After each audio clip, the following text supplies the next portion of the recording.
Hey everybody, welcome back to another Saturday night at the well, your favorite place to be. I'm Rachel. If you're new here, welcome. It's good to not see you, but you can see me. It's good to be with you. We had an awesome time last weekend at Heyday. I was shocked. Like, you plan for the best when you do events, and then sometimes they meet your expectations, sometimes they are underwhelming. This was overwhelming. This was like way beyond what I expected, and somebody said we had like 300 or 400 people there. I don't know, I can't count, but everyone had an awesome time. It was so good. So if you helped out with the Heyday, thank you. You're awesome. We couldn't have done it without you. Yeah, so that was really cool. Another cool thing that happened last weekend, it was Drew's first Instagram Live here at the well. Yes, and it was great. So if you missed it, don't cry. I mean, you can cry, express your feelings. But don't worry, because you can see him next week on Instagram Live. Set an alarm for that. If you follow us on Instagram, click the little bell so you don't miss the notification, and you can see the next time he hops on here. Drew's awesome. I'm excited for you guys to get to know Drew. What else do I want you to know? So many good things are happening. I don't know. I'll think of something else eventually. We, as in me and my youth group, we have just started a brand new series called Bittersweet. I thought it was very timely with everyone gorging themselves on candy. Do you like sour candy? I do not like sour candy. My kids had some Sour Patch Kids, and they were really excited, and they ate them all, and I was like, ooh, good luck with that. And they're like, you don't like this? No, I don't like sour candy. But anyway, this is the perfect lesson for this time of year. Bittersweet. What could we possibly be talking about that is bittersweet? I'll tell you. It is uncomfortable, but it is so good. And it is something that is very much, I don't want to say required, definitely commanded in the Bible. Very important for us believers, followers of Jesus. It's forgiveness. Yes. So shake off the goosebumps that you just got and get comfortable. And we're going to talk about bitterness today.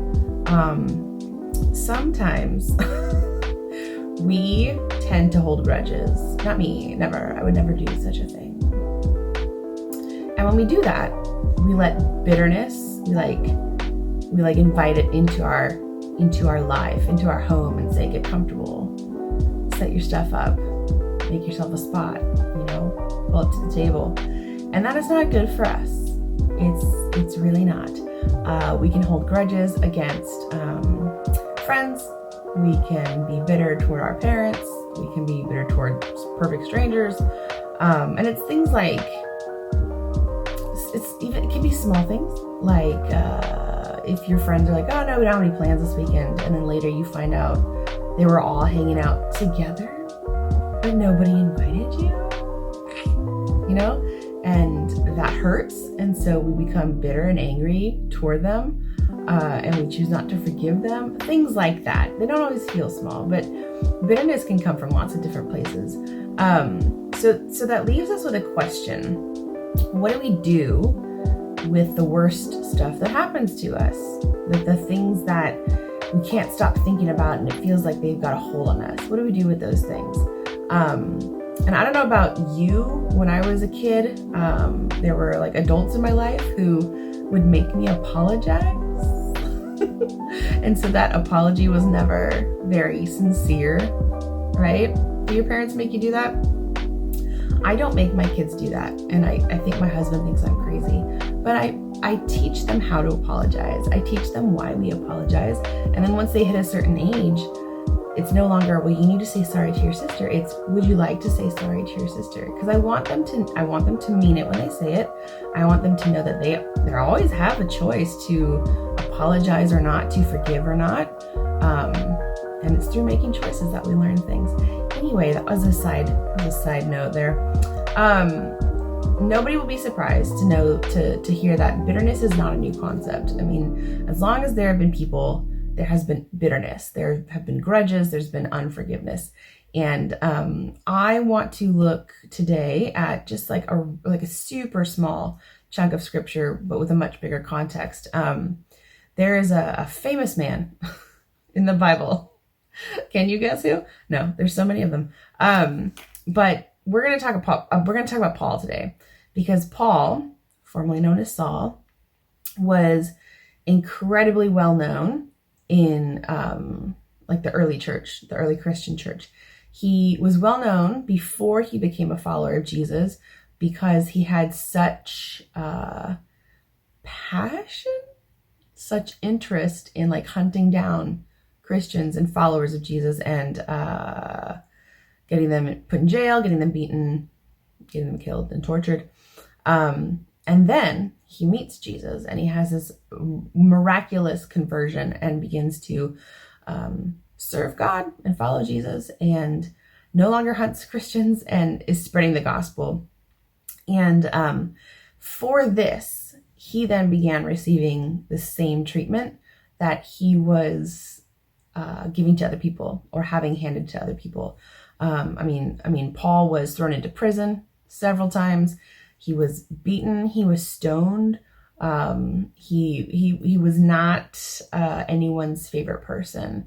So if anyone had a reason to hold a grudge or be bitter, it was Paul. But when we look at the letters that Paul writes to churches that he had connections with, he doesn't say, if you reach a certain level of wrong things done to you, you can be bitter. You have to forgive these little things, but these big things, you don't have to forgive. He doesn't say those things, and it seems like a common sense thing for me to say, but it can, if we're in the midst of that in our lives, it can seem really unfair that he didn't say those things. So let's see what Paul has to say about bitterness and unforgiveness. In one of his letters to the church of Thessalonica, so the books of Thessalonians, Paul encouraged new Christians there, and he challenged them to live differently from the people around them. And one verse in particular takes an interesting approach to this idea of bitterness and unforgiveness. It's 1 Thessalonians chapter 5, verse 15. And the first part says, make sure that nobody pays back wrong for wrong. And you might be like, well, I'm not sitting in a dark room plotting revenge on my enemies, right? But the idea of revenge is so extreme, so strong. He's not just talking about like taking revenge. He's talking about ideas like they never apologized, so I can't forgive them. They don't deserve my forgiveness or my friendship after what they said to me. They did not earn my forgiveness. They haven't paid for what they did. Or they hurt me, so I'm going to hurt them. Canceled. Done.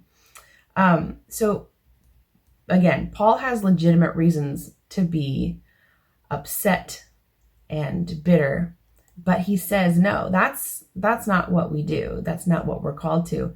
The second part of that verse says, but always strive to do what is good for each other and for everyone else. So let's pause. Not only are we supposed to keep ourselves from paying somebody back wrong for wrong, but we're supposed to be nice. We're supposed to be nice to them. That doesn't really seem fair. It doesn't feel fair when we've been really, really hurt. And it isn't. It's not fair. But the thing is that Jesus changes how we see everything, especially forgiveness. Especially forgiveness. Paul understood a fundamental truth about bitterness and unforgiveness. And the truth is that the more you hold on to a grudge, the more it holds on to you. I know that's a little like cheesy and sappy, but it's so true.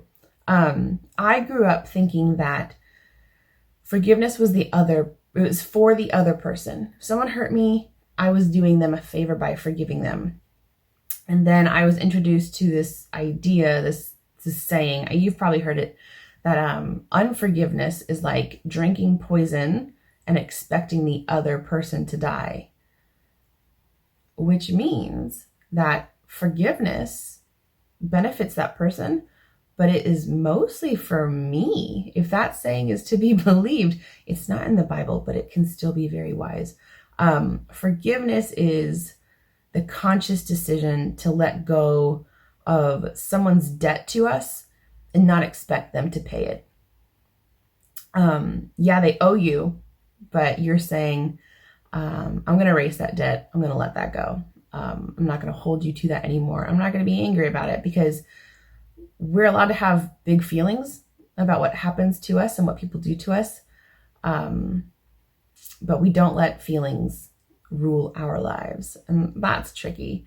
So to just be clear, forgiveness does not mean that you're not hurt. And forgiveness does not mean the other person shouldn't experience consequences.